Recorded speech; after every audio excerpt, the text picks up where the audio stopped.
All right. All right. Good evening, everyone. Please let us know. Please let us know. Can you see? Can you hear good? Are we breaking up? Are we buffering? Anything like that? We got a good house with us to start off with tonight. Good deal. Good deal. Appreciate each and every one of you that has showed up so far because, well, I'm a little nervous. It's been a little while since we live streamed, so we're going to take it slow and just see how things go. But you all know by now that the title of this live stream was the old ways, and we'll talk a little bit about the old ways and the old days back in the day. But we're going to go ahead and shout out some people here. There's the Dobson's Explicit channel coming in here saying hillbilly, hillbilly, hillbilly, and he said he's my huckleberry. Well, I got plenty of huckleberries here tonight, like Rose Crabtree, brother Hank there. Good to see you. Good to see you there. Those guys showed up real early. Bushcraft Crafter has come in. Good to see you there, brother. Mount Keppard Outdoors, brother Dutch Blackfeather. Good to see you too. Clay Johnson, you as well. Dan Williams from Arizona. Good to see you. Thanks for stopping in. And Miss Debbie Gronlin is here with us. Good to see you. Miss Natalie, good to see you as well. She says hello, everyone. Hello. Yeah, we played a little Clay Johnson there. Not is that who it was? I think that's who it was, and I think Clay Johnson's with us. Oh boy, boy, what a time it's been throughout this past summer. We've been trying to our best to throw out content here as of late through autumn, things like that. We've been throwing out some shorts and some reels over there on Facebook, and the Frontier Survival brand is continuing to jump off that back burner and it into the forefront. Oh, Debbie says here and see good. That's great. Good deal. Bush Camp Crafter.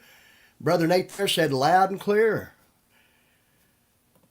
And there's Dobson said sounds as smooth as a hog rolling down a holler. Woo! I know sometimes you go into some hollers and they'll make you squeal like a pig. Clay says sounding looking good. Yep, laugh out loud. I'll tell you what though, you all might have noticed in the thumbnail, um, the barn. How many of y'all have ever seen a barn with, say, some type of logo or advertisement like that for, like, say, mail pouch chewing tobacco? That's what that was. I mean, you might see those barns in different places. In East Kentucky, they're pretty prevalent. You'll see them a lot of different places. Now, that picture is some stock photo that I was able to get off the internet just to throw it out there.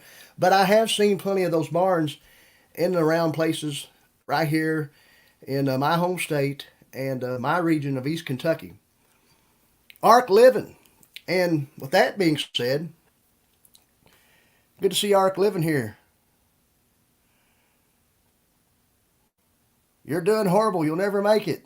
Well, thanks for the vote of confidence. But anyway, we got 10 in the house. Make sure you hit that thumbs up because you know what? That helps the algorithm very well. What do you think about the background, the backdrop? You know, we kind of changed it around just a little bit. It's pretty much still the same, but in a little bit of different order, different things like that. We still have all the nice books, things like that. We have this awesome picture here. This is one of my favorite pictures here, and it speaks about courage, and we've talked about that in live streams in the past. And of course, our beautiful coonskin cap. You know what I'm saying? All right. But we were talking about East Kentucky, right? And the barns with the advertisements. And the reason why those advertisements, those tobacco advertisements were on those barns because those barns were tobacco barns. Or a lot of places around, a lot of folks around here will say backer, chewing tobacco. But anyway, tobacco barns. And that being said, years ago, people grew a lot of tobacco here in East Kentucky. Now it's still grown in parts of Kentucky, but East Kentucky not so much anymore. Just like the coal industry, right, Brother Clay? It's not so much anymore in East Kentucky as it was at one time. Being sarcastic, brother, I know, I figured you was. So that's why I like to roll along with it and try to be a little sarcastic myself. That's just you. Oh, no problem, no problem. No feelings hurt, I promise you.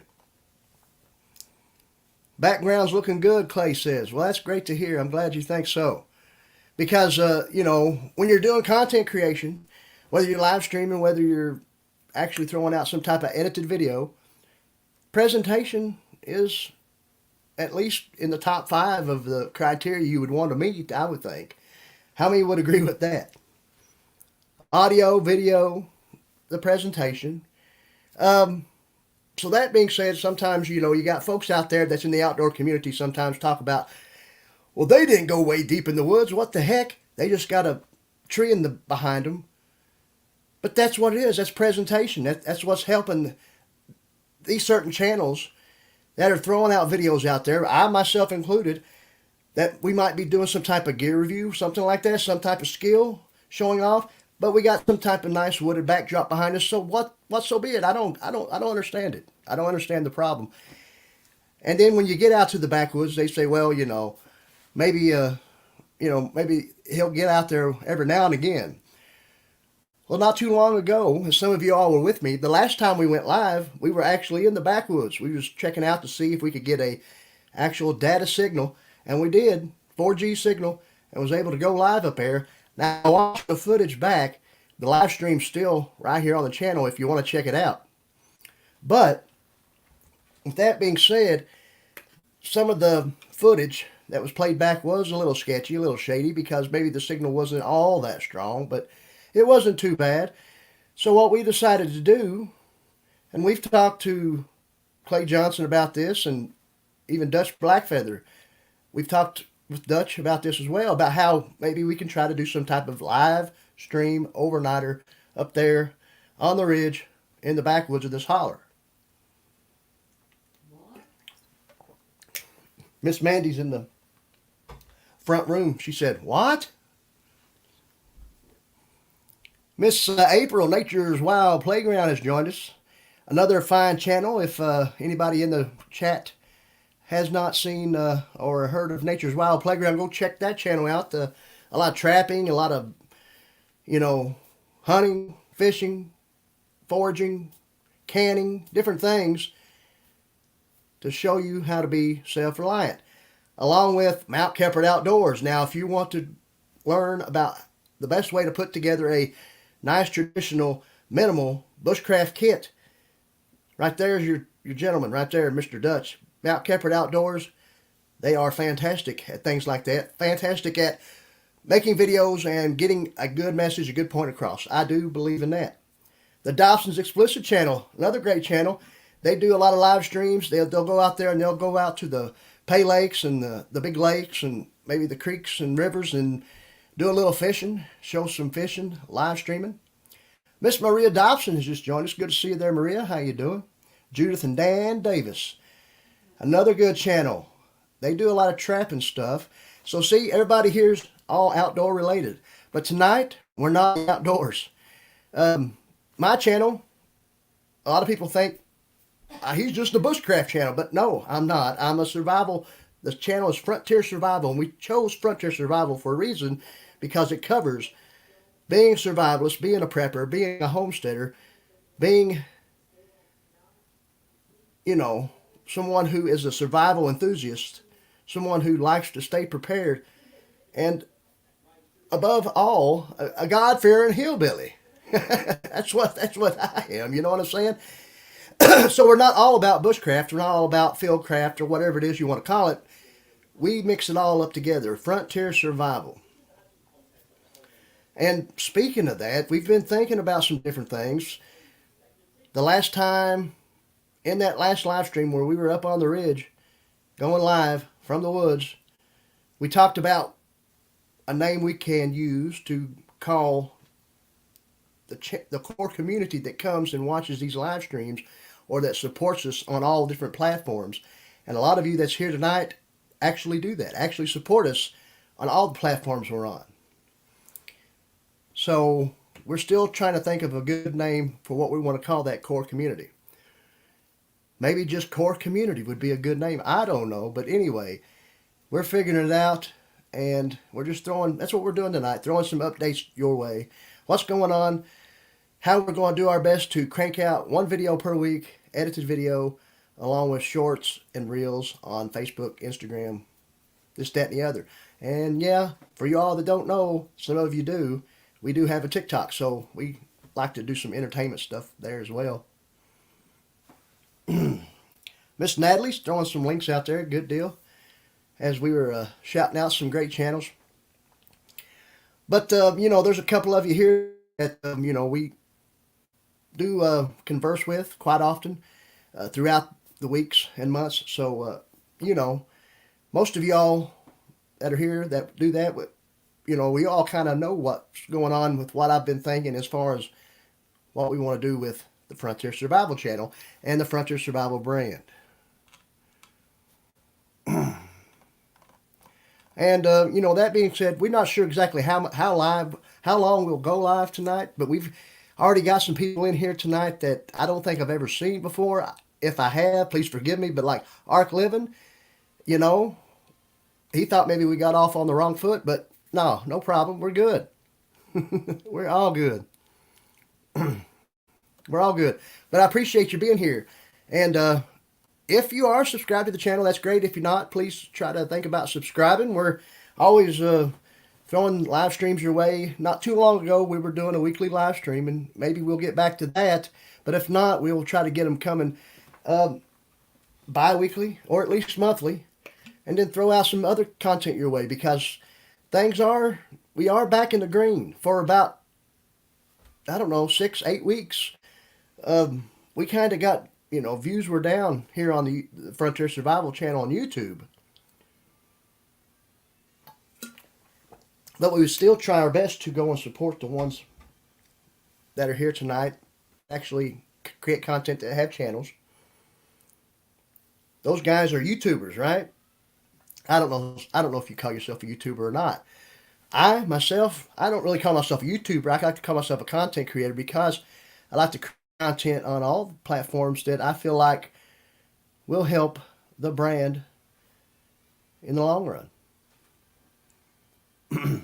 What did we miss in the chat?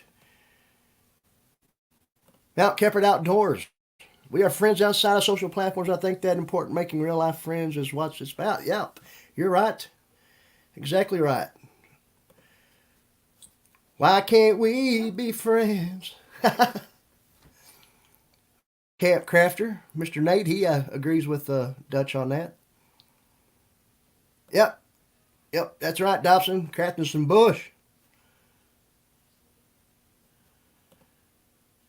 And Natalie lets Dutch craft bush once a week. Once a week's pretty good.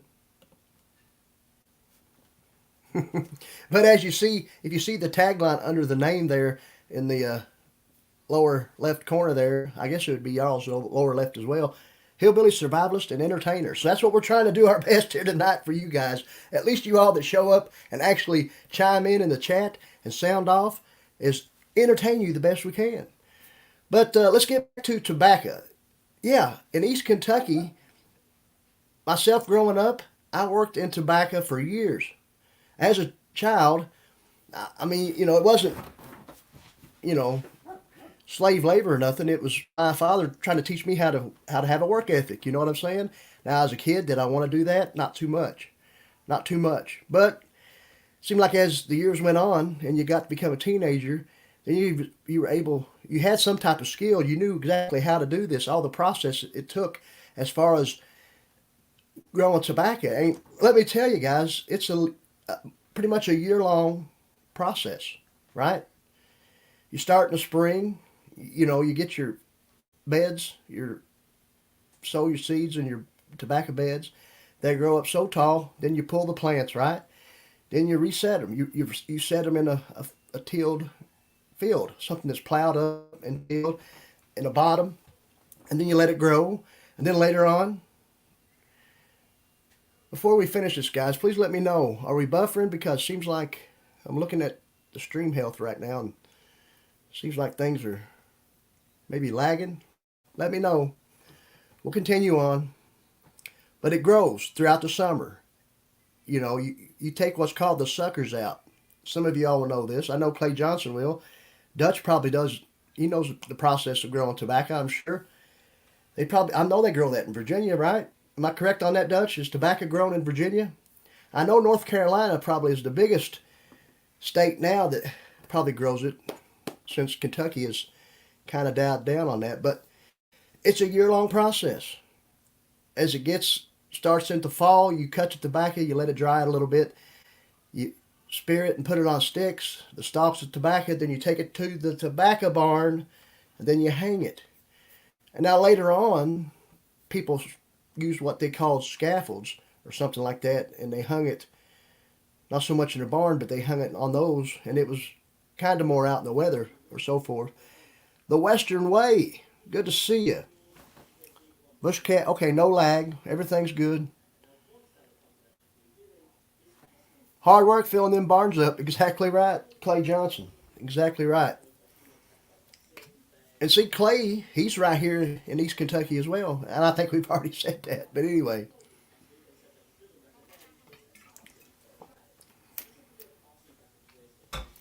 As it hangs in the barn, it cures out, right? And then around, say, late October, November, as the rains come, those leaves they end up getting dried up, hanging in that barn after they're cured. But you get moisture in the air, and that's what brings the leaves, what we called encase, makes the leaves pliable, where they'll be easy to strip off the stalk. And that's when the stripping process starts. You strip the leaves off the stalks, you put them in a press, you bale it. You know what I mean? You make bales of tobacco to take off to the tobacco warehouse and sell it. And then you get enough money to last for the next season. More than likely. We got 15 in the house, guys. That's pretty good for not being live streamed in a while. I mean, since it's been a little while since we've been here. But hopefully we're keeping everybody engaged, talking about tobacco farming. But I had a great grandfather, my mother's grandfather, who was from a place called Lawrence County, Kentucky. I know Brother Clay knows Lawrence County. And he actually grew a couple stalks of tobacco in his garden for him to chew on. He chewed it. And, that's how he got his nicotine. But I tell you what, the old fellow lived to be 96 years old and just died of old age. But, I'm just saying, some people think a lot of the reason why tobacco isn't grown so much in East Kentucky anymore is because, it's kind of a bad thing, I guess. I mean, the smoking and the chewing and things like that can lead to a lot of different things, but it was still a great cash crop back in the day, and a great way for people to farm and live off the land, besides, the hunting and the fishing and foraging. The Western Way was a troll and taken care of. All right there.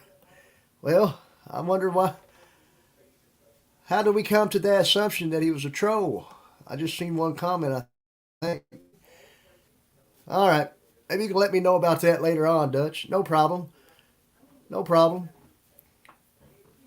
But that's why we have moderators, right? And we made a couple new moderators tonight as we were getting ready to start the show off. Oh, okay. I seen a message that was deleted. I got you. Let me see what this message was. I wonder who the Western Way was. I haven't even seen that channel before. Okay. All right, Mount Keppert Outdoors. I see what you're saying. Desert campers. That's something I've never camped in a desert. Never been to the desert. Just to be truthful. I'm fond of the eastern woodlands. Here in eastern Kentucky, we've talked about this before. We might get more onto growing tobacco later on.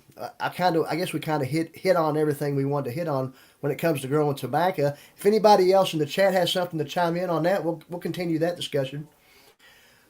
But, what we were going to do is talk about how being in the eastern woodlands, a lot of people would think that, you pretty much see the same thing over and over. And being in the eastern woodlands, you pretty much see all the seasons, right? You see the nice leaves on the oaks and the poplars and so forth, so on, how they'll change, and the hickories and things like that. You see those leaves change when the fall comes. And a nice place to see those leaves and the fall foliage is Red River Gorge, right here in East Kentucky. A nice place that's in the Daniel Boone National Forest. And a lot of you probably have heard of the gorge. Awesome, awesome sandstone arches.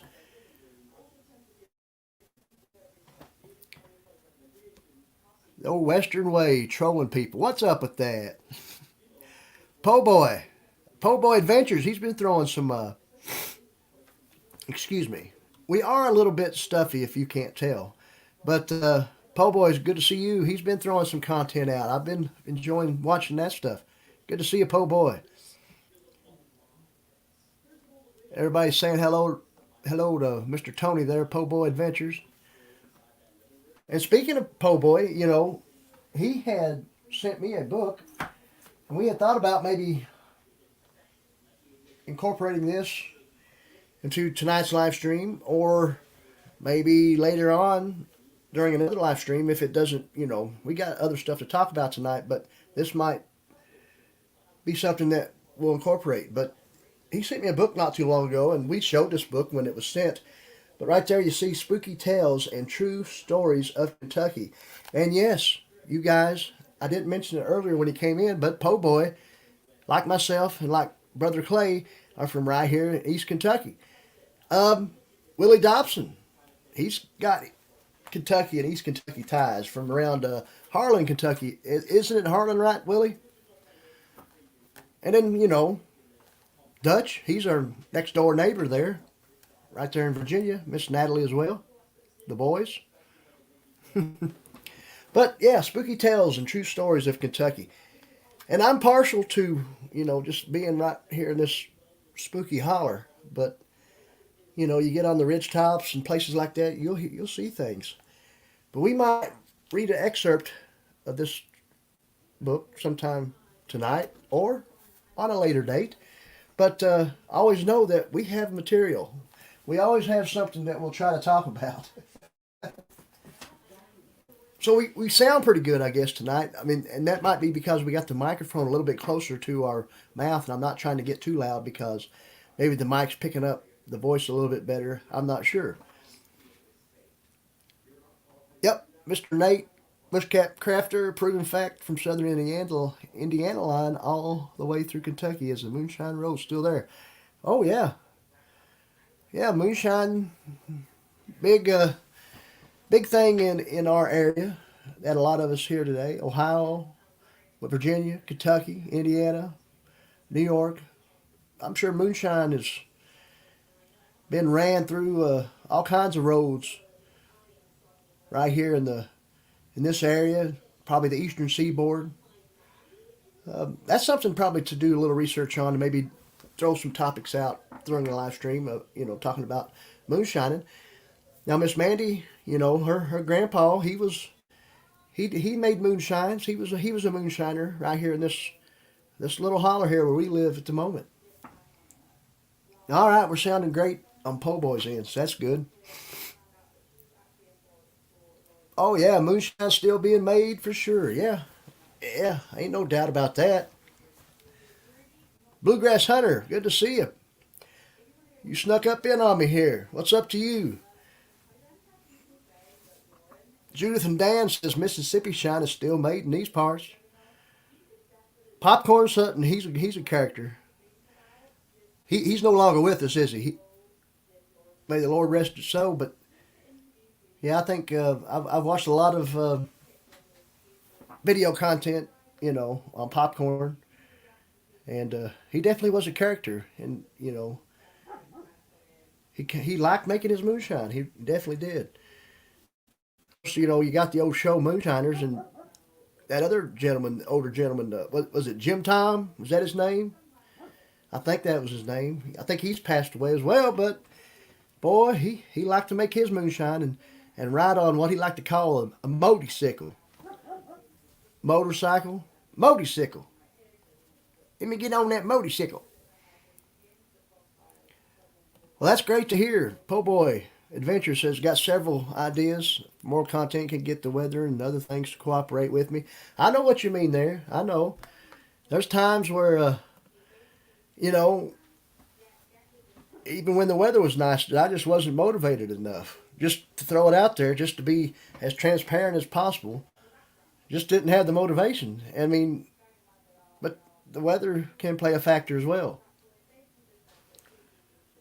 Jim Tom, there you go. He said, rye whiskey, rye whiskey. I always liked Jim Tom. That was a pretty good show. I guess it's still on. Don't watch a lot of TV anymore. Miss Mandy says we're kind of boring. Are you guys bored? What can we do to spice things up tonight? We got some stuff planned, but, you know, we can always have a change of plans.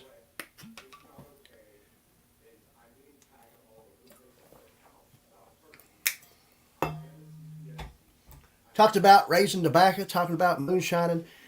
Oh, that's just East Kentucky all wrapped up right there. We was going to show a little thing here. We're going to put up a little snippet here of something that we want to talk about that's going to be happening not so much in the near future, but this coming spring. And it's this right here. If you see that little inlay that's over top of my face now, spring 2024, March 15th through the 17th, it is the Bushcraft Expo right here in East Kentucky, in Hyndman, Kentucky, at the Knott County Sportsplex. 300 plus vendor tables, 100 plus classes for all ages.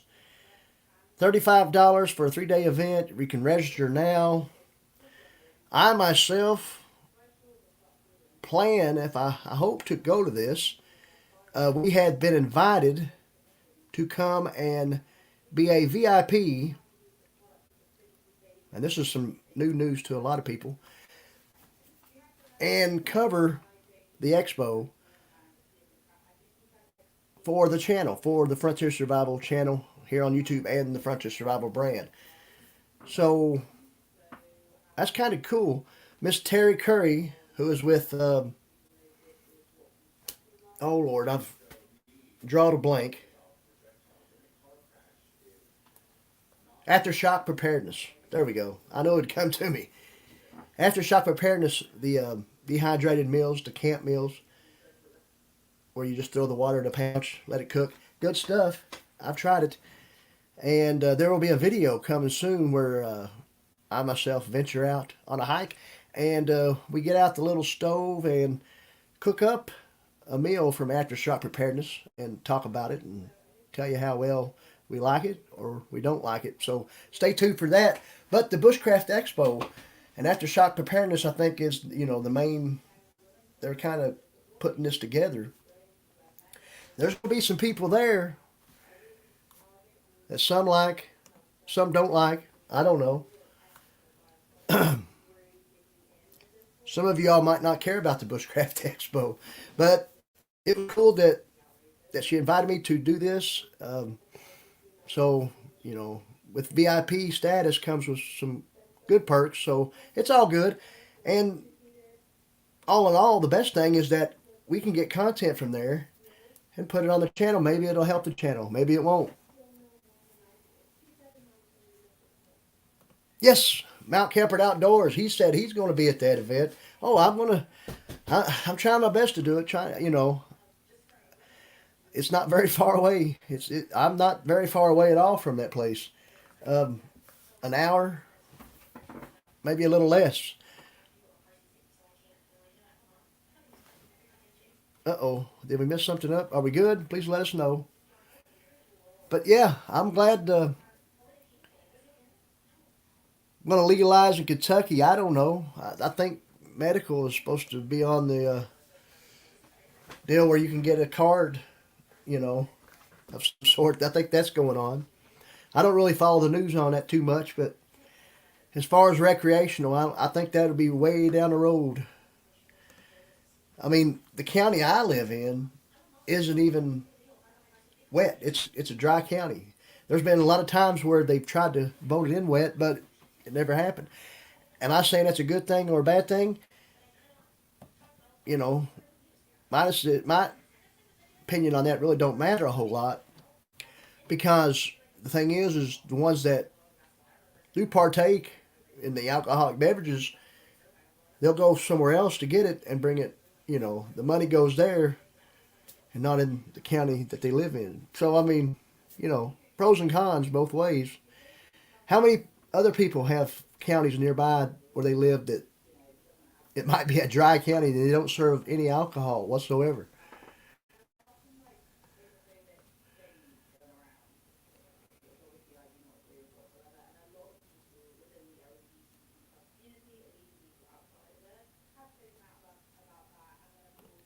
A hot debate on first aid kits. I think, well, I mean, Dutch, you know me well. You know I would, I mean, I am a firm believer of having a first aid kit. I mean, I'm looking at one right across the way right now. um, I'll put it this way. Anytime I've ever had a video and I'm out in the woods and I have some type of kit with me, maybe I don't always show the first aid kit, but there's always one there. Um, do I keep a tourniquet in my pocket at all times? No. No, I don't do that. But, I believe having at least some type of ouchie boo boo kit, band aids or something, will help. Um, I mean, so I believe one should carry a first aid kit. I actually carry one to work as well. You all know that, we got that series going. We've already had two installments to this series showing off pieces of gear that we've acquired to make our workplace everyday carry get home bag. So there will be, a first aid kit in that bag as well. And we'll have more video on that as well for that series where we combine all the components that we showed so far and then show what we put in as far as kit. That will cover another topic that's been talked about as of late on a lot of outdoor channels, bushcraft, survival, prepping, whatever. The 5 C's, 10 C's thing. I think, one should incorporate 5 C and 10 C things, but there's also, that where you use a C, it helps you remember things. It's good basis, and a lot of people will agree with this. Just for ones that are starting out, if they're starting out on this genre of being in the outdoors or whether they make content or not, say maybe they're not an outdoorsman, but they're starting to want to get into hunting or fishing or survival, whatever it is, camping, then, the 10 C's is place to start. But I mean, there's always ways for each individual to build on those 10 C's, whoever it might be. There's different strokes for different folks, right? Hmm. Seems like I'm talking too much. I don't know.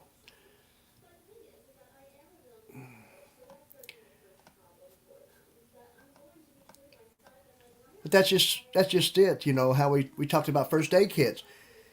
I don't always show mine if I'm showing off something whatsoever on a video, but pretty much there always is going to be some type of first aid close by. Po Boy says, yeah, you need to have some sort of first aid kit. More than anything, you should be prepared and trained to use it. If you don't train how to use it, you won't help you carry it. And that, and somehow, maybe a lot of the reason why I carry a first aid kit too is just because it kind of was always instilled with me along with the other things that made me a self-reliant person. It was instilled upon me at a young age to have some type of first aid trauma kit if you're going to be in a wilderness setting. Um, if you live like I do, where the wilderness surrounds me and I can get into a wilderness setting pretty quick, and then maybe I'm out there and I might, I might not actually have a first aid kit with me, but could something happen that made me wish that I had it? Yeah, I most definitely think it could.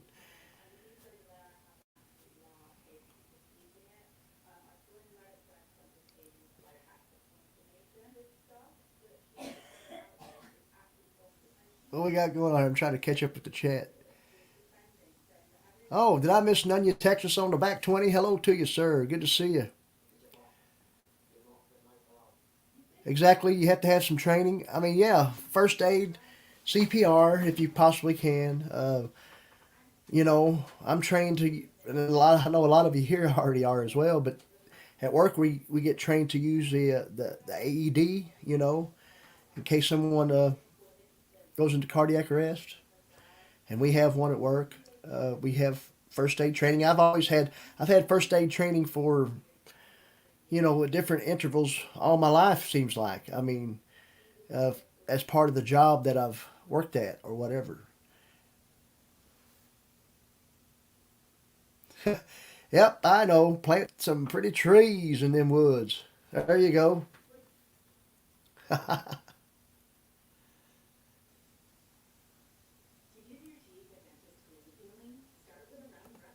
I seen Roy, and I thought you was talking about the cat. My cat over here, Roy.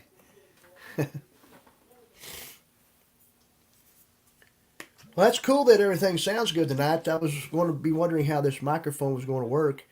It being, a lot of times before we would have it farther away, so maybe we sound even better than we did before.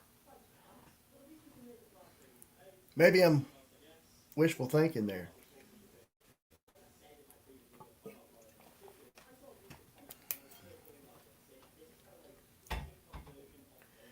But yeah, we've talked about it all so far. Bushcraft Expo, that's going to be pretty cool. Um, you know, some of y'all know Corporal's Corner. Yeah, I said it. Corporal's Corner, Sean Kelly. Some people like him, some people don't. I myself, I tend to watch what he puts out. You know, just to see what it is he's going to say next. I guess sometimes I don't know what it is, but anyway, there's some things I enjoy about his channel, some things I don't. That being said, he'll be there. Blackie Thomas is going to be at this Bushcraft Expo, guys. Some of you like him, some of you don't. But anyway, there's going to be a lot of good names. Tony Powers, who was he was a instructor at Pathfinder School. He's no longer there, but he is starting some other, I think, his own school. So he's instructing along with some other instructors that were there as well. Um, so a lot of great people, a lot of guys that worked at Pathfinder will be there. Um, People from the homesteading realm, people from the prepping realm will be at this Bushcraft Expo.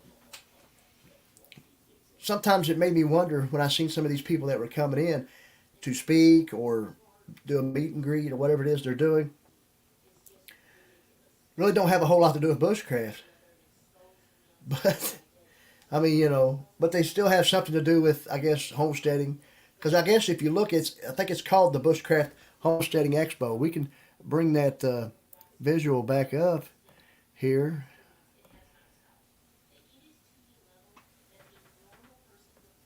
Yeah, okay, there you go. The Eastern United States largest bushcraft homestead and preparedness expo. So it's not just bushcraft or fieldcraft or campcraft, or whatever craft, but it's homesteading and preparedness. And there you have it. So that's, like said earlier, frontier survival is that's what we're all about. We're not just bushcraft or fieldcraft or campcraft, but we're homesteading, we're prepping. We show our chickens and things. We sit here on these live streams and talk about different things when it comes to prepping and homesteading. And so there you have it. What a good place for me to be a VIP and meet some great people, some people that are on the upper echelon when it comes to outdoor content. I mean, whether you like them or you don't, you got to admit that. You got to admit that they're in the upper echelon. How they got there? All we got to do is strive to get there. That's what I got to say.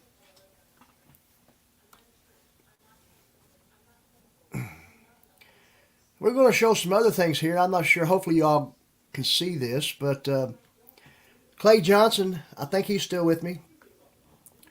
He sent me some pictures here to share of some illustrations that he actually drawed and wrote. So hopefully you can see these. But there you have it. And I'm not sure if you can read what it says there, but it's illustrations on a Dakota fire hose. Pretty cool illustrations there. The tree, the ground there, and then you know right there on digging that little tunnel there for a Dakota fire hose, which is pretty cool. Other things right here, fire reflectors at camp, things like that, with instructions. Pretty cool, neat little illustrations. To me, they look like they might belong in a book of some sort. Different fire lays and whatnot. Nice illustrations. Here's different cooking methods with your wide branches and this, that, and the other.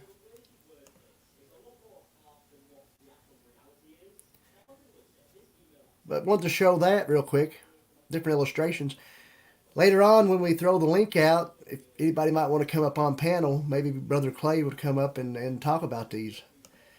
Maybe he might not be able to, but either way, we throw it out there. But we want to show those.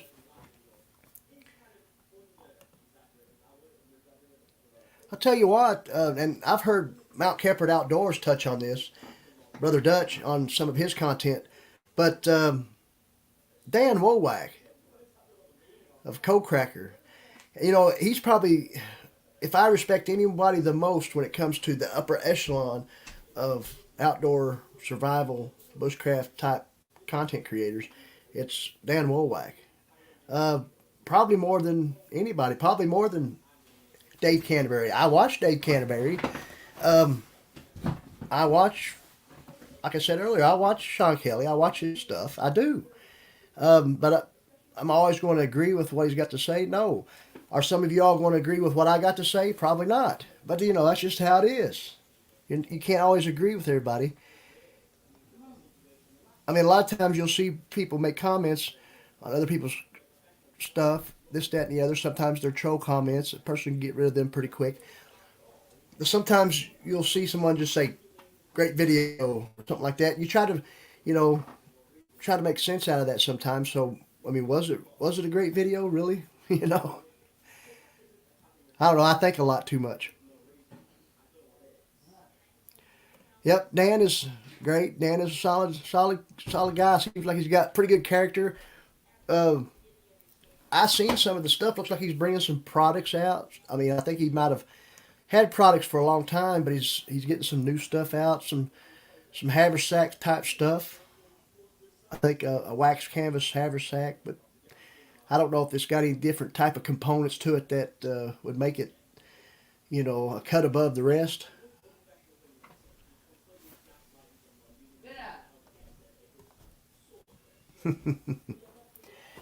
Okay, let's see. We got something we wanted to show here.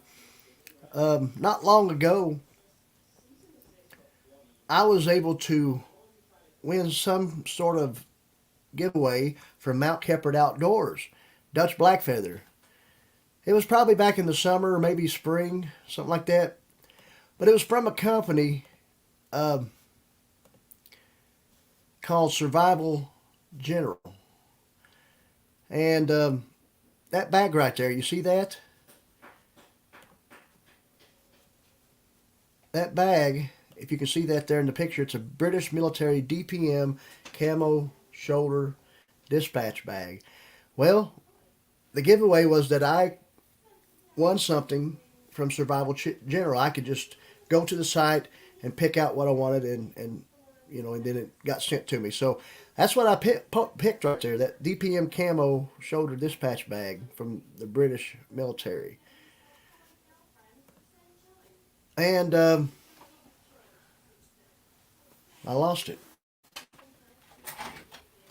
But we wanted to show that there on the Survival General website. You can go to this website and check out all kinds of the gears that they have. A lot of it is military surplus type gear, different things like that. And let's see, we'll cut that one off. Get back up here and show you the actual bag. Right there, you see that? Get that in frame. DPM camo. This is a pretty cool little bag. You know, that could be a makeshift type haversack. You could get you a great kit in this bag. It's, you know, probably somewhere around, I don't want to say 12 inches or so right here, 4 or 5 wide. I mean, you know, and it's pretty cool. Right here, this is kind of like a lid type top. You got strapping right here that you can put in a water bottle or something. But this, it's got Velcro all the way around where this closes down, right? All the way around here is Velcro. And then you got this deal right here where you can snap it. You got a snap there. But anyway, boom. Right here you got a little pouch here. Over here, this Velcros, but it doesn't have a top. And then you got a place right here. If we can show the inside of this bag the best we can, you can see how deep that is. Oh. Get it opened up here, but can't do it good justice. We'll try to do another better video on this. We wanted to show this off. I don't think we've showed this yet. But right inside here are some more little pockets and stuff. A place to put all kinds of little trinkets and whatnot, if you can see that. We can't get, there we go. Right in there, you see all, right in here, you see different little pockets. Right here. Boom, boom, boom. Pretty cool. But, yeah, you can make you a good scout kit with this. Like I say, if you're going foraging for something, you can use this to put your forage in. You know, whatever. You can make this your cooking utensils in this bag, and this would be your cook kit, or this would be whatever it might be. Just a quick day hike survival kit, whatever. But that's a nice little bag, I thought. And since I was able to choose something, you know, for a certain amount, this right here fit the bill for me. It's got an adjustable strap, so that, you know, this could be a haversack. You know what I'm saying? It even has on the back, you can put that through your belt, put that on your belt if you wanted to. It's got some loops down here where you could actually, and another strap where you could strap something to the bottom of it, a bedroll of some sorts. So then you can have your sleep system. What do you think about that pack, guys? Well, we was able to get that from Mount Kepard Outdoors channel. They had a little giveaway. I know, it's kind of odd that I won, but I won.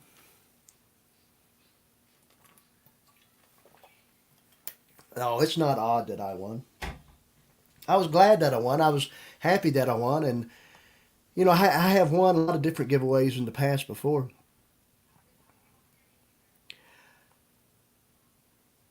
Yeah, that camo pattern is pretty cool. Yep, good price. Po' Boy Adventures, survivalgeneral.com. If you'd like, I can bring it back up, but that's the name of the company, Survival General. A lot of military surplus type stuff. I actually got another from them. I actually reached out to them after winning that, and asked them if they would like for me to do some other type of reviews, and they sent me another bag to check out. Not going to show it tonight. We're going to save that for a standalone video, but it's pretty cool. It kind of falls in the line with this one as far as, you know, a small kit that you can make with it, a very minimal kit. And I'm all about being a minimalist, you know, when it comes to kit. I mean, I'm not going out there on a day hike, you know, with a 72-hour pack. You know what I'm saying? But I'm going to go out there with enough stuff to help me survive if needed. 72 hours. Minimalist where it's at. Yep, Survival General. Thank you. There's your link, guys. survivalgeneral.com. hopefully they'll thank me for this plug. No, they're good folks over there. They really are. I chat with them there over on Instagram. They have an Instagram account as well, so check them out. But they got some different stuff. Some of it, might think it's some of the stuff's kind of hokey, but it's still good stuff, affordable stuff that a person could use to get a kit together. Now, every time you go into the woods, are you going to encounter a survival situation? No. And Dutch Blackfeather, Mount Kepard Outdoors, touches on this all the time. How a lot of times when we go to the woods, we're going for an intentional act. And that being said, when you know what you're going to be doing, you take the tools you need to do those tasks. So, that's just, what I'm saying is, just like Dutch touches when he talks about that, you take the stuff that you're going to need to do those tasks, so then it becomes minimal because you're not taking the kitchen sink and everything. You know what I mean? I can't believe that I've been talking for almost an hour. We've been going strong. We've touched on a lot of stuff here tonight. So far, so good. Um, you know, the reason why we haven't been live streaming much lately or putting out a lot of content until here recently is it's just been rough. We've been working. We still have a day job that we hold down. We still work at the hardware store, guys. If you follow me on Facebook, you'll see that sometimes I'll share some different things from the actual Facebook page of the hardware store that I work at. Frederick and May True Value, right here in good old Morgan County, Kentucky. It's been in business for over 75 years. I think it's somewhere around 76, 77 years now. But we have most recently acquired a new position there at the company, and now we are the inventory manager slash store manager. We like the job. We enjoy doing it. And it's took a little time, away from being able to create content. But we're back into the swing of things. We've learned the ropes, and we're doing good and trying to bring in the stock there, ordering the stuff that needs to be ordered, and getting the people supplied the way they need to be supplied. So it's good. I love working in a hardware store, and I've worked in the public for a lot of different places for most of my life.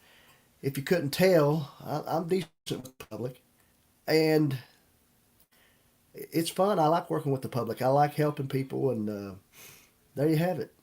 I've worked in grocery stores, different places like that, um, even fast food joints back in the day. But working in this hardware store, it's pretty good. You learn things when it comes to like helping people find the right type of bolt they need to fasten something, to do some type of application, some type of project. You know, just helping people with maybe some type of electrical problem, plumbing problem. There you have it. And, getting the stuff in there that people need. And, sometimes it's hard, as one could imagine. You'll go online to the places that it is you order from, and maybe those places don't have what you need. So it's kind of a trickle down effect when you come into a mom and pop hardware store and you can't find the product, and then they say, well, I don't want to go 20 miles out of the way or 30 miles out of the way, but you know it's supply and demand. Sometimes you can't get the product that you want right then,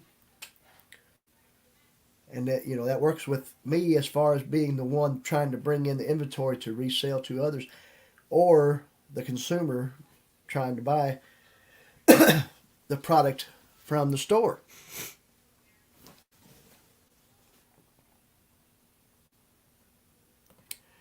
Yep, Dutch Blackfeather. He his job there. He's usually done early by 1 p.m., so he's got plenty of extra time to do different things. That's pretty cool. It's good. I myself, I go into work. Got to be there. Open up at 7:30 a.m. and then we close at 5:30 a.m. So it's already dark the time I get them nowadays. Anybody know? That brings me to a question. There's a debate going on, from what I understand. I don't know what, but somebody said now. We've had the daylight saving time back a few weeks ago, or whatever, and the time changed. You know, in autumn you go back an hour, right? In spring you spring forward an hour. But I heard that they were going to. Is that going to be something null and void in the United States? Is it not going to change anymore? Is it going to change back in the spring and not ever change again in the fall and just stay the same? What's going on there with daylight savings time? Anybody know the answer to that? Oh yeah, exactly right. Talking about hardware store, retail, at the mom and pop, small type, and like I said, it's we're under the True Value umbrella, so we can get good product, right? Um, and then we have other vendors as well, but the bulk of our stuff comes from True Value. A lot of people have seen the True Value stores in and around their area, I'm sure.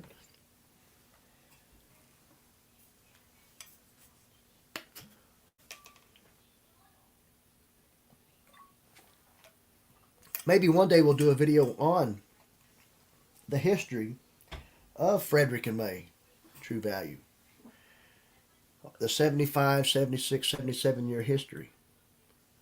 It's the oldest business, I would have to say, probably in the town of West Liberty, where I live. Well, you all know that I don't live in the town. I work there, but we live right up here in this good old holler. Well, since we was talking about tobacco earlier, we'll go ahead and light one up while we're getting ready to wrap this up and talk with you a little more. Don't judge me, because I don't judge you. Creative Redundancy, how you doing? Good to see you. Side chat people, he said. I've never heard it put that way. Good old CR. Appreciate you being here. We've had a good live stream so far, so if you missed anything, go back and watch the replay.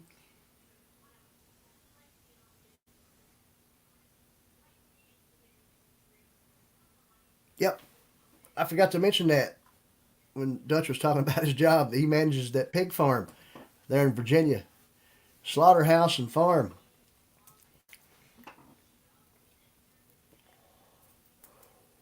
Get plenty of bacon, maybe, hopefully.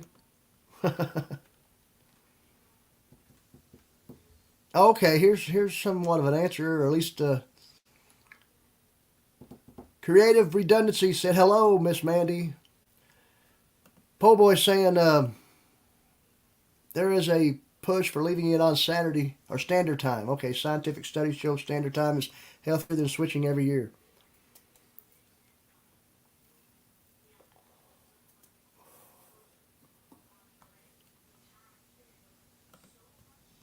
That said, I think it's a rumor, been said for a long time. I'm not sure if it's going to happen. Right. Yeah, that's what I'm saying. I don't know. I don't know what's going on there.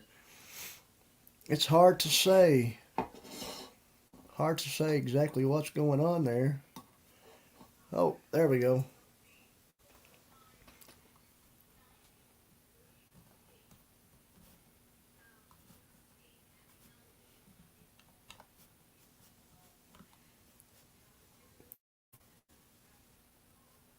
Oh, I was just trying to make sure I had chat caught up there. Bluegrass Hunter said they'd be glad if it's just left alone. Yeah, I can agree with that. All right, that's enough of that.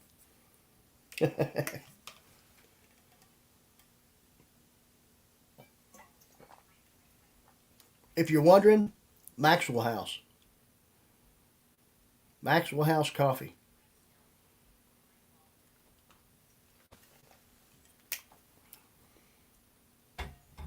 Roll call. Who's still with us this evening? We still got 10 here. We've had a pretty good turnout tonight with all in all. Like I said, since we haven't been live streaming much lately. Going to try our best to continue to, you know, bring you content that you enjoy, that you're entertained by. Dobson said, "Love some Maxwell House." Yeah, boy.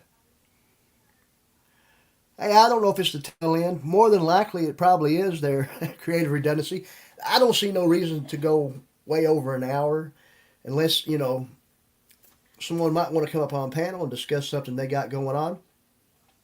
If they're creating content or something, maybe they're getting ready to go camping or whatever it is. We can do that most definitely. We always got a link that we can drop where people can hit that link and come up here in the studio. So we'll do that before we leave good company. But it's been good to be in your presence here tonight, just to let you know that before we do sign off. We're going to continue on here for just a little while. But good to the last drop. And you like that extreme bold. That sounds like a good aroma to it.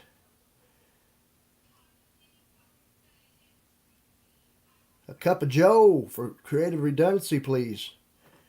He said he could use one. But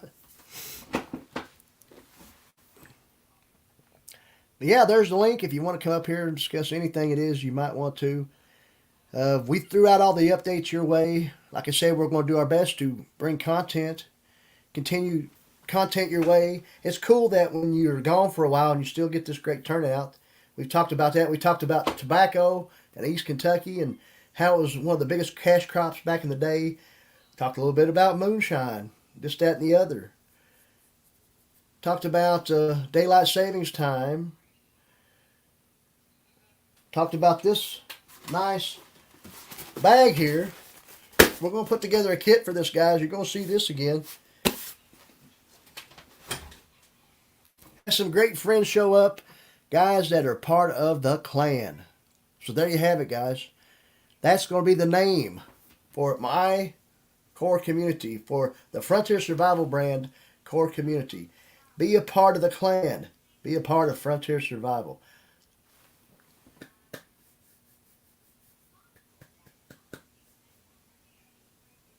Guys, it's been good to see each and every one of you. We'll be back again with another live stream soon and more great content right here on the channel. We appreciate you. We'll see you next time. But before we leave, we want you to know you got to have drive to survive.